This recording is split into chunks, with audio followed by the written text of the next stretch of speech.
নমস্কার বন্ধুরা, আজকে তৈরি করছি অল্প মশলায় পটল আলুর সবজি। আপনারা সঙ্গে থাকুন, দেখতে থাকুন কী কী জিনিস দিয়ে আমি করছি। সব জিনিসগুলো দেখালাম। আলু কেটে নিয়েছি, পটল কেটে নিয়েছি, টমেটো কেটে নিয়েছি। দেখুন আপনারা কত সহজে সবজিটা তৈরি করছি। একটু লাল লাল হয়ে এসছে, এবার আমি টমেটোটা দিয়ে দেব।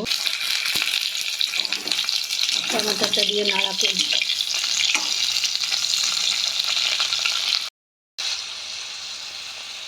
আমি মশলাটা দিয়ে দিলাম।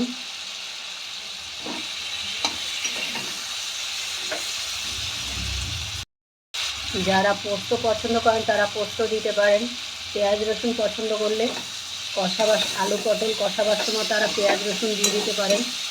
আমি সাধারণ মশলা দিয়ে সাধারণভাবে রান্না। দুটো কাঁচা লঙ্কা দিলাম।